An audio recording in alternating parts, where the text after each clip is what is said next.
अस्सलाम वालेकुम स्टूडेंट, क्या हाल चाल है जी। मैं मोहम्मद अहमद नज़ीर, आप लोगों का फिजिक्स टीचर।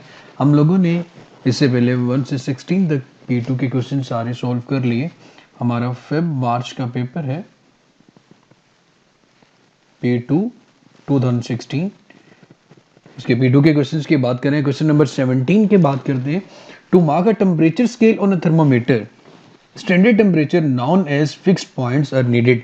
हम एक मिनिमम पॉइंट को और एक मैक्सिमम पॉइंट को फिक्स्ड पॉइंट का नाम देते हैं। वैसे इनकी रेंज 0 डिग्री सी से 100 डिग्री सी होती है। So which of these is fixed point on the Celsius scale? Room temperature नहीं, बिल्कुल भी नहीं, 23 डिग्री सेल्सियस होता है। The temperature inside a freezer, कभी भी हमने उसको एज ए स्टैंडर्ड नहीं माना। The temperature of pure melting ice, तो वहां पे आप बात कर सकते हैं। The temperature of pure warm water, तो आपके पास मेल्टिंग आइस का जो टेम्परेचर है उसको हम एज ए स्टैंडर्ड मान सकते हैं।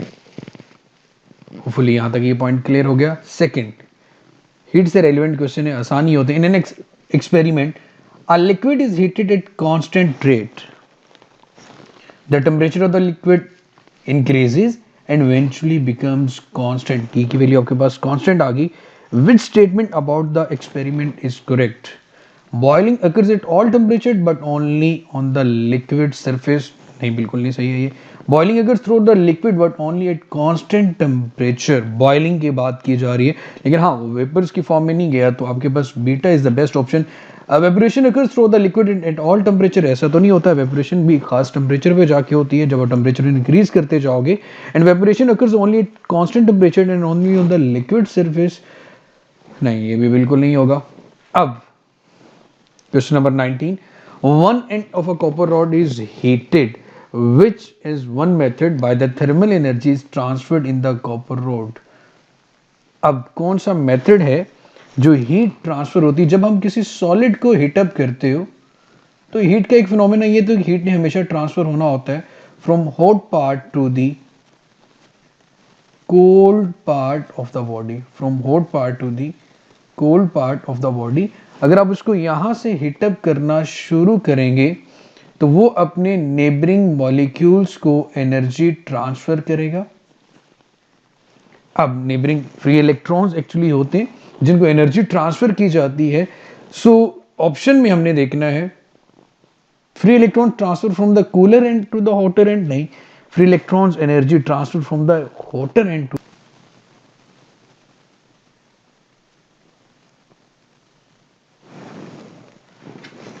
क्वेश्चन नंबर 20 है, two plastic cups are placed on inside the other, a small spacer keeps the two cups separated, hot water is poured into the inner cup and lid is put up on, which statement is correct? So the bench is heated by the convection from the bottom of the outer cup, nahi, the lid reduces the lost by convection। Heat energy का convection की वजह से loss जो होगा, अगर आप उसके lid उसके ऊपर ढक्कन रख देंगे तो उससे बचेगा जाएगा। There is no thermal conduction through the sides of either cup, इन ऑप्शंस की तरफ तो बिल्कुल भी नहीं जा रहा। थर्मल कंडक्शन होती है जो फिजिकली मटेरियल का कांटेक्ट में आके हीट का ट्रांसफर होना। And thermal radiation is prevented by the small air gap, जो स्मॉल एयर गैप होगा तो हीट थ्रू द कन्वेक्शन भी जा सकती है। What is the unit of length या वेवलेंथ? तो the distance between two consecutive crest और the distance between two consecutive trough is called wavelength. आप यहां से यहां तक जो डिस्टेंस की बात करेंगे वो मेरा बेटा वेवलेंथ होगा, और वेवलेंथ का जो ऐसे यूनिट आएगा मेरा बेटा वो मीटर आएगा। ये हमारा correctly shows a ray of light reflected by a plane mirror. Okay, यहाँ पे एंगल ऑफ इंसिडेंट एक प्लेन मिरर है। प्लेन मिरर में आपको बड़े अच्छे से पता है, या यहाँ से मैं बहुत आसान लफ्जों में बताऊं कि जब भी रिफ्लेक्शन ऑफ लाइट की बात करते हैं, हाँ, एक लाइट रे इंसिडेंट हुई, रिफ्लेक्टेड भी हो रही है, इसे हम इंसिडेंट रे कहते हैं। ये हमारी रिफ्लेक्टेड रे है। दरमियान में 90 डिग्री की लाइन, एक डॉटेड लाइन ड्रॉ करते हैं जो कि रिप्रेजेंट करती है नॉर्मल को। इस एंगल को हम एंगल ऑफ इंसिडेंट कहते हैं, इस एंगल को हम एंगल ऑफ रिफ्लेक्शन कहते हैं। Angle of incidence must be equivalent to angle of reflection, ये होना चाहिए। अब यहां से देखें पहली डायग्राम में एंगल ऑफ इंसिडेंट, अब ये चीज अगेन नॉर्मल और रे के दरमियान बनने वाला एंगल हम देखेंगे। यहाँ पे 40 और 50 बन रहा है तो ये तो ऑप्शन नहीं होगी। यहाँ पे आपके पास अगर देखें ये 50 है इनके दरमियान टोटल एंगल 90 है, तो 40 आएगा, तो ये भी नहीं होगा मेरा बेटा। यहाँ पे 40 और यहाँ पे 50 आएगा, तो ये भी ऑप्शन नहीं होगी। अब यहाँ पे 50 है, तो यहाँ पे मेरा बेटा क्या मौजूद होगा फिर 40 डिग्री, क्योंकि नॉर्मल और इस सरफेस के दरमियान जो एंगल टोटल होता है वो 90 डिग्री होता है। अगर एंगल ऑफ इंसिडेंट भी 40 डिग्री है और एंगल ऑफ रिफ्लेक्शन भी 40 डिग्री है, तो मेरे बेटे आपके पास डी जो होगा वो हमारा बेस्ट ऑप्शन होगा।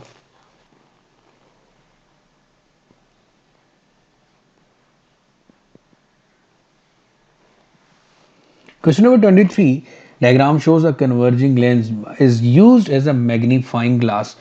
कन्वर्जिंग लेंस को जब मैग्नीफाइंग ग्लास के लिए इस्तेमाल किया जाता है तो हम यूं करते हैं कि हम जो कन्वर्जिंग लेंस में ऑब्जेक्ट है उस ऑब्जेक्ट को प्लेस करते हैं लेंस के फोकस के दरमियान। यहां पे ऑब्जेक्ट पड़ा होता है, यहां से ह्यूमन आई उस ऑब्जेक्ट को देख रही है, तो उस ऑब्जेक्ट का इमेज बिहाइंड द ऑब्जेक्ट बनता है, वो अपराइट होता है, मैग्नीफाइड होता है और वर्चुअल होता है। तो यहां से हमें वो पोजीशन देखनी है जहां पे ऑब्जेक्ट के बिहाइंड बन रहा हो, तो ए तो हो नहीं सकता। बी में ये चीज देखी जा सकती है कि बिहाइंड द जो है वो ऑब्जेक्ट इमेज बन रहा है। उसके बाद मेरे बेटे बी मेरे ख्याल में बेस्ट ऑप्शन होगा। सी में ऐसा कुछ भी नहीं हो रहा, इमेज की फॉर्मेशन ही नहीं हो रही, यहां पे ऑब्जेक्ट बिल्कुल छोटा नजर आ रहा है। इमेज हमेशा ऑब्जेक्ट से बड़ा होगा जब हम इसको एज ए मैग्नीफाइंग ग्लास इस्तेमाल करते हैं। इसकी एप्लीकेशन में मेरा बेटा आप लोगों ने देखा होगा, ये घड़ी ठीक करने वाला भी अपनी आंख और लेंस के दरमियान, ये अगर ह्यूमन आई है, अपनी आंख के दरमियान और ऑब्जेक्ट के दरमियान एक मैग्नीफाइंग ग्लास का इस्तेमाल करते हैं जिसे हम कन्वेक्स लेंस कहते हैं, और उसको उस घड़ी का इमेज अबाउट 25 सेंटीमीटर के डिस्टेंस पे क्लियरली नजर आता है, अपराइट नजर आता है और मैग्नीफाइड नजर आता है, जिसके लिए उसको ट्यून करना होता है। ओके, क्वेश्चन नंबर 24 में a sound wave travels from a point X to a point Y. सबसे पहले तो हमें ये पता होना चाहिए साउंड वेव की जो नेचर है मेरा बेटा वो लॉन्गिट्यूडनल नेचर है, और जो लॉन्गिट्यूडनल नेचर होती है मेरे बेटे, इसमें आपके पास दो रीजन होते हैं। एक को आप कंप्रेशन कहते हो, the region of high pressure, और दूसरे को मेरा बेटा हम रेरफेक्शन कहते हैं, the region of low pressure. ठीक हो गया। Which diagram represent the movement of the air molecules due to sound wave in the region between X and Y. तो डेफिनेटली कंप्रेशन एंड रेरफेक्शन में movement of the wave and the particles दोनों एक दूसरे के parallel होते हैं। तो जब दोनों एक दूसरे के पैरेलल होंगे तो यहाँ पे ना तो ये ऑप्शन आ सकती है, ना ये आ सकती है, ना ये आ सकती है, तो हमारे पास जो सबसे बेस्ट ऑप्शन बनती है फिर आपके पास डी आ जाएगी। The speed of the sound in air is 340 metre per second, which row gives the typical value for the speed of the sound in a liquid and in a solid. Speed of the sound के बारे में ये बात आपको clear होनी चाहिए कि जो स्पीड ऑफ द साउंड है वो सॉलिड में सबसे ग्रेटर होगी, उसके बाद स्पीड ऑफ द साउंड होगी लिक्विड में, और सबसे कम जो स्पीड ऑफ द साउंड होगी हमारे पास वो गैसेस के अंदर है। तो यहाँ पे सबसे पहले मीडियम लिक्विड मौजूद है। हमने ये ऑर्डर देखना है कि मीडियम लिक्विड में speed as compare to solid कम हो। 250 180 नहीं हो सकता, 250 5000। अगर एयर में 340 है तो डेफिनेटली इससे ज्यादा ही लिक्विड के अंदर होगी, तो 250 तो हम इसलिए ऑप्शन नहीं ले सकते। ये दोनों ऑप्शन तो इसलिए नहीं ले सकते कि आपके पास एयर में अगर 340 है तो डेफिनेटली इससे ज़्यादा लिक्विड में होनी चाहिए। 1500 की अगर बात की जाए तो 1500 पॉसिबल है, लेकिन 180 सॉलिड में फिर नहीं हो सकती। तो 1500 आपके पास अगर लिक्विड में और 5000 सॉलिड में हो, so D is the best option जो कि हमारे पास बन सकता है। उसके बाद in which pair are the both material magnetic. Magnetic material और मैग्नेट दोनों में डिफरेंस होता है। मैग्नेट एक अलॉय है जो कि फेरो मैग्नेटिक मटेरियल से बनता है, और फेरो मैग्नेटिक मटेरियल इंडिविजुअली देखा जाए तो आयरन, कोबाल्ट, निकल, और सबसे बेस्ट जो हम लेते हैं वो आयरन और स्टील की बात करते हैं कि ये हमारे पास मैग्नेट मटेरियल में अगर सबसे बेहतरीन इनको देखा जाए तो। और स्टील, आयरन और स्टील में कंपैरिजन किया तो सबसे ज्यादा जो परमानेंट मैग्नेट कंसिडर किया जाता है वो स्टील होता है। So which method could be used to demagnetize a magnet? Method 1 कहता है placed in an east west direction and hammer it. Hammering करने से हम उसकी डोमेन्स को चेंज करते हैं। अब सबको पता है कि किसी भी मैग्नेट के अंदर जो डोमेन्स हैं, एक स्पेसिफिक डायरेक्शन है, अगर उस डायरेक्शन को डिस्टर्ब करेंगे मैग्नेट अपनी मैग्नेटिक प्रॉपर्टी को लॉस करेगा। तो ये मेथड 1 भी हो सकता है।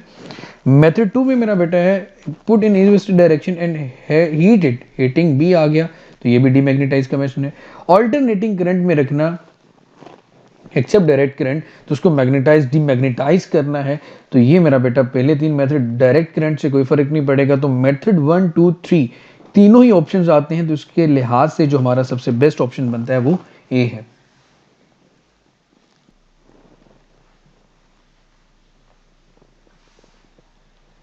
Okay, which produces an electromotive force? Question number 28. Electromotive force actually is not a force, it is a source of energy. या आप ये कह सकते हैं बैटरी के टर्मिनल के दरमियान जो पोटेंशियल डिफरेंस होता है, मैं बैटरी की बात कर रहा हूँ, उसे हम इलेक्ट्रोमोटिव फोर्स कहते हैं। तो यहाँ पे पूछा गया कि which produces N electromotive force, तो आपके पास वो बैटरी होगी। अगर इलेक्ट्रोमोटिव फोर्स की बात की जाए, ईएमएफ जिसे हम कह सकते हैं, और पोटेंशियल डिफरेंस की बात करूं, तो दोनों का जो यूनिट है मेरा बेटा वोल्टेज का, वो दोनों का यूनिट वोल्ट ही आएगा। दोनों को सेम डिवाइस के वोल्ट मीटर के साथ मेजर किया जाता है। उसके बाद the table describe the 4 resistance wires, they are all made up of the same metal, which wire has the smallest resistance. तो लेंथ और डायमीटर के साथ रेजिस्टेंस का रिलेशन क्या होगा? Resistance is directly proportional to the length of the wire. जितनी बड़ी wire की लेंथ होगी, रेजिस्टेंस उतनी ही ज्यादा होगी। और resistance is inversely proportional to the cross section area. अब एरिया के लिहाज से अगर देखा जाए तो डायमीटर की बात की जा रही है, तो area is equal to pi r square लिख लेंगे हम, और आर की जगह पे मेरा बेटा d बाई 2 आ जाएगा। इट मीन्स कि अगर आपके पास एरिया ज्यादा हो तो रेजिस्टेंस कम होती है, ठीक हो गया मेरा बेटा। और अगर लेंथ ज्यादा हो तो रेजिस्टेंस भी ज्यादा होती है। इन दो क्वांटिटीज का तो आपस में डायरेक्ट रिलेशन। इसके एग्जांपल के लिए पानी के पाइप की बात कर लें, देखिए इसकी लेंथ जितनी ज्यादा होगी, इसको एक जगह से दूसरी जगह पहुंचने में उतना ही ज्यादा टाइम लगेगा, रुकावट का सामना करना पड़ेगा, तो रेजिस्टेंस ज्यादा है। लेकिन अगर ये जितना क्रॉस सेक्शनल एरिया ज्यादा होगा, इतना ही इलेक्ट्रॉन इजीली फ्लो कर सकता है, तो डेफिनेटली रेजिस्टेंस उतनी ही कम होगी। तो हमें बताना है कि यहाँ पे which wire has the smallest resistance. अब कम रेजिस्टेंस के लिए उसकी लेंथ का कम होना चाहिए, तो 3 और 2 में तो एक ऑप्शन आपके पास 2 है। दूसरा उसका क्रॉस सेक्शनल एरिया या डायमीटर है जो आपके पास मेरा बेटा, वो अगर आपके पास ज्यादा होगा तो रेजिस्टेंस ज्यादा होगी। देखिए लेंथ कम कहां पे है, 2 में, तो ये ऑप्शन आ गया इन दोनों में से। अब इन दोनों में से आपके पास वैल्यू ज्यादा कौन सी, 1 और 1.5? 1.5, तो आपके पास जो बेस्ट ऑप्शन बना मेरा बेटा वो बी बन गया जी। अगला क्वेश्चन बहुत आसान है, विच करंट या विच circuit shows the direction of the conventional current and the flow of electrons. इस सर्किट में सबसे पहले आपने ये बताना है कि कौन सा सर्किट है जो कन्वेंशनल करंट की डायरेक्शन हमेशा पॉजिटिव टू नेगेटिव होती है, from positive to negative terminal of a battery, यूं आप कह सकते हैं। और उसके अलावा मेरा बेटा फ्लो ऑफ इलेक्ट्रॉन होता है मेरा बेटा नेगेटिव टू पॉजिटिव, क्योंकि नेगेटिव को पॉजिटिव अपनी तरफ अट्रैक्ट करेगा। हम अपनी बुक में कन्वेंशनल करंट की बात करते हैं from positive to negative. First diagram में देखें तो conventional current positive to negative है और इलेक्ट्रॉन की डायरेक्शन भी सेम है, तो ये नहीं हो सकता। सेकंड में positive to negative conventional current आई है और इलेक्ट्रॉन नेगेटिव टू पॉजिटिव आ रहा है, इट मींस कि B is the best option. C B आपके पास नहीं होगा, और डी, क्योंकि सी में पॉजिटिव टू नेगेटिव नहीं है, ना डी में पॉजिटिव टू नेगेटिव करंट आ रहा है, तो ये ऑप्शन भी नहीं हो सकते। Only B is the best. Question number 31 की बात करें, 4 lamps each label to 40 volt. 4 lamps हैं जिनमें से हर एक के वोल्टेज की वैल्यू 240 है। Investigate to all 4 lamps have the same brightness. तो यहाँ पे एक चीज़ है कि जहाँ पे इनको वोल्टेज की वैल्यू सेम मिल रही होगी, वहाँ पे इनकी ब्राइटनेस सेम होगी। और दूसरा मेरा बेटा वोल्टेज की वैल्यू सेम सर्किट की किस टाइप में होती है मेरा बेटा, पैरेलल में। तो हमने ये देखना है कि कौन सा सर्किट पैरेलल है। यहाँ देखिए मेरा बेटा ये तो नहीं हो सकता, यहाँ पे सीरीज और पैरेलल दोनों आ रहे हैं। यहाँ पे मेरा बेटा सारे सीरीज में लगे हुए हैं, यहाँ पे सारे वोल्टेज 1 2 3 पैरेलल में सबको वोल्टेज की वैल्यू सेम मिलेगी तो ब्राइटनेस भी सेम होगी। यहाँ पे दो सीरीज दो पैरेलल में आ रहे हैं तो ये भी नहीं हो सकता, ये भी नहीं हो सकता, ये भी नहीं हो सकता, तो only the C is the best option.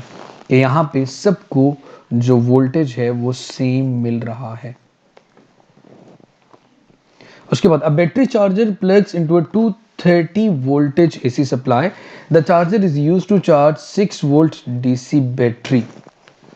So the charger contains diode and a transformer. Charger के अंदर जो कंपोनेंट्स हैं उनमें बता दें कि डायोड की बात की जा रही है। डायोड का एक टर्मिनल पॉजिटिव होता है, दूसरा नेगेटिव होता है।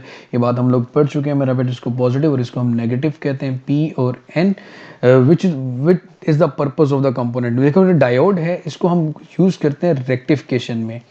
रेक्टिफिकेशन का मतलब होता है मेरा बेटा AC को DC में कन्वर्ट करना, ऑल्टरनेटिंग करंट को डायरेक्ट करंट में कन्वर्ट करना, उसे रेक्टिफाई करते हैं AC को। और ट्रांसफार्मर का काम जो सर्किट के अंदर होता है मेरा बेटा वो स्टेप डाउन करना होता है, वोल्टेज को कम करना होता है। क्योंकि जो आपको मेन सप्लाई से जो वोल्टेज मिल रहे हैं, जो चार्जर के अंदर लगा हुआ ट्रांसफार्मर होगा वो उन वोल्टेज को कम करने की कोशिश करेगा। तो यहाँ पे जो फिर आपके पास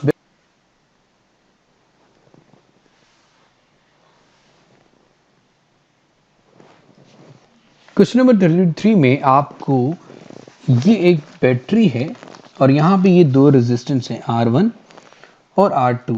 ये रेजिस्टेंस के ऊपर एरो लगने का मतलब ये होता है कि मेरा बेटा ये एक वेरिएबल रेजिस्टेंस है जिसको आप कम कर सकते हैं और ज़्यादा कर सकते हैं। यहाँ पे एक वोल्ट मीटर लगाया गया और यहाँ पे ये दोनों रेजिस्टेंस सीरीज में है, मतलब ये कि यहाँ पे जितना भी वोल्टेज है वो इन दोनों के हिस्सों में डिवाइड हो रहा है।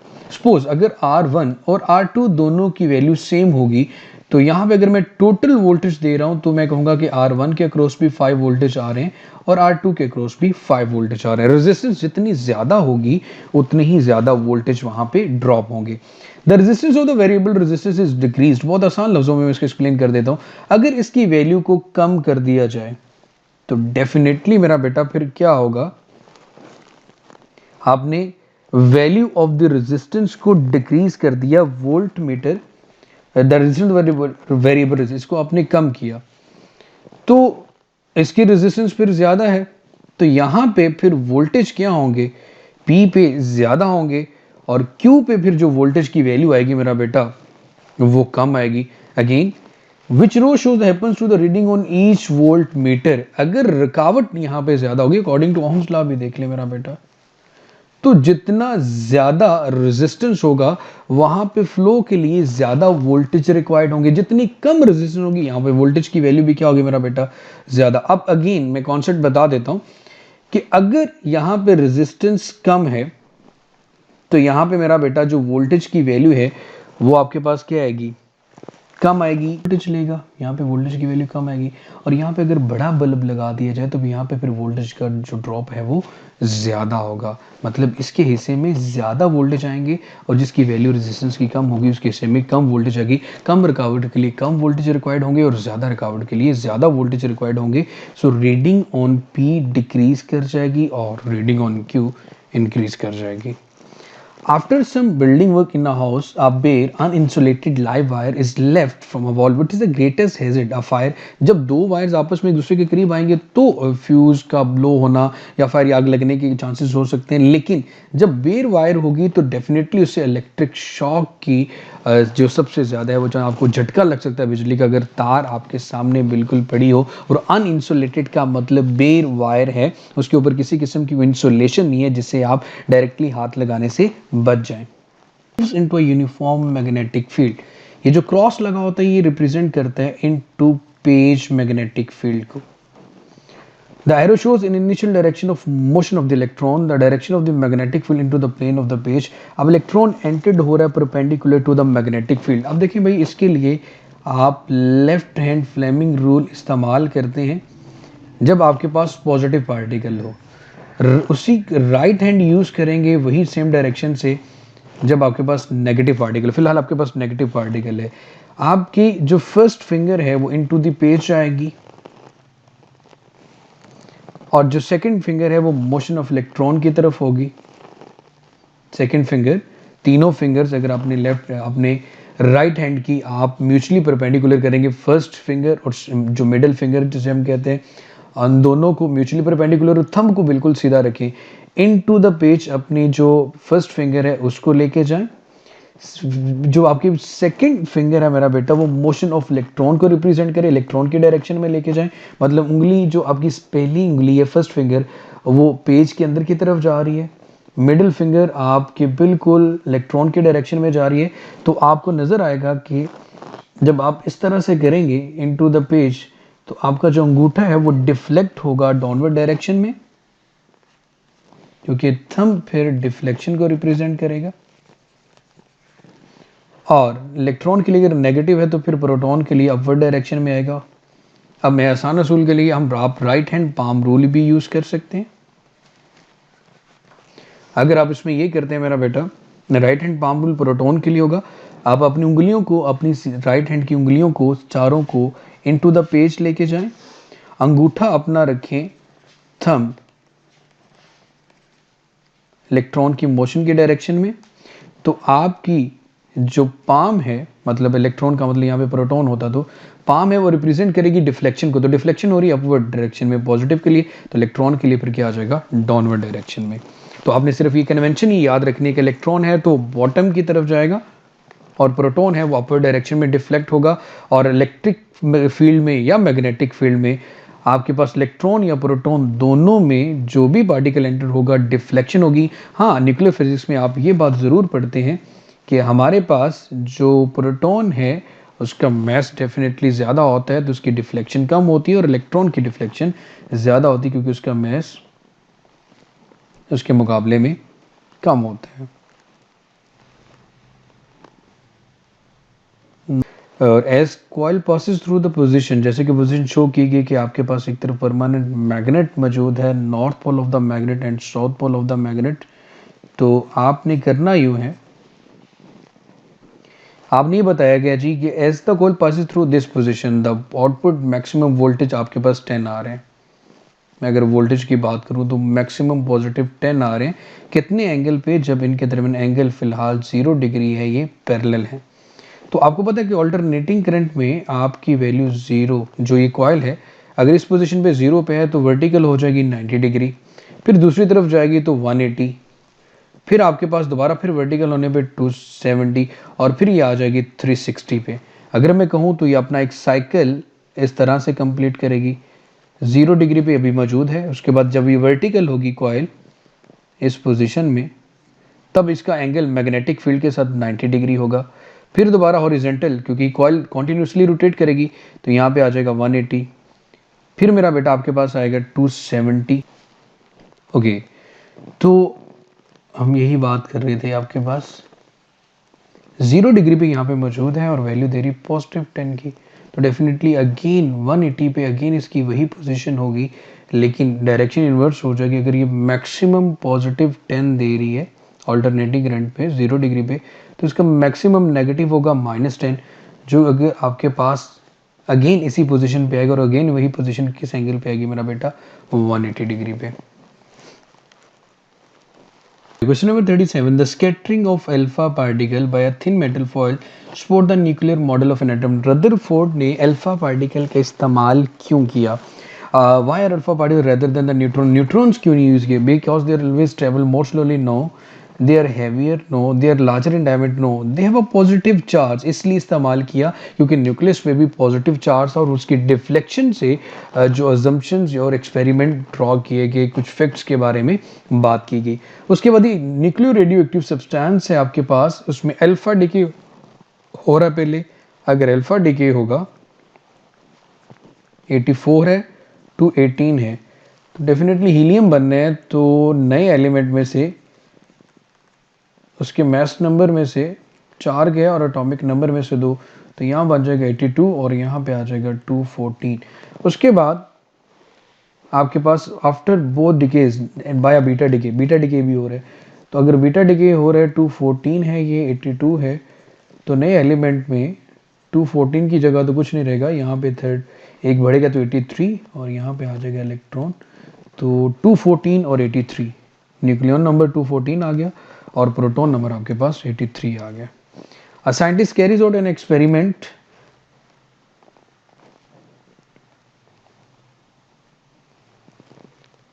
still with the beta particles. The range on the beta particle is about 30 centimeter. Which precaution is the most effective to prevent the scientist from the radiation? अब 30 सेंटीमीटर के डिस्टेंस पे है और वो हार्मफुल है. Handling the source with long tongs, तो मेरे ख्याल में सबसे बेस्ट यही होगा. Keeping the temperature of the source low, लेकिन रेडिएशन तो मिट हो रही हैं. ओपनिंग ऑल द विंडोज, तब भी रेडिएशन आ रही हैं. Washing hands before living the laboratory, लेकिन जब इंटरेक्ट कर रहे हैं तब का क्या होगा? So A is the best option. Which row describe the nature of alpha particles and gamma rays? Alpha particle the helium nuclei, ठीक है जी. गामा रेज और द इलेक्ट्रोमैग्नेटिक रेडिएशन, ये भी ठीक है. तो alpha is the best option. Electron तो होते ही नहीं. गामा रेज इलेक्ट्रोमैग्नेटिक रेडिएशन है, लेकिन प्रोटॉन नहीं है न्यूक्लियाई, ये भी प्रोटॉन नहीं है, ये इलेक्ट्रॉन नहीं है. तो helium is an alpha particle और इलेक्ट्रोमैग्नेटिक या फोटॉन्स मेरा बेटा हम नाम देते हैं गामा रेज को. तो ये हमारा P2 का क्वेश्चन हो गया. अब इंशाल्लाह कल हम P4 के बारे में बात करेंगे. अपना बहुत सारा सा ख्याल रखें, खुश रहें, जीते रहें, आबाद रहें. और अभी तक अगर आपने चैनल सब्सक्राइब नहीं किया हुआ तो अहमद नज़ीर चैनल को ज़रूर सब्सक्राइब कर लें. अपनी तैयारी के लिए अगर आप कांटेक्ट करना चाहते हैं तो 0331961158 पे कांटेक्ट करें. खुश रहें, आबाद रहें. अल्लाह ताला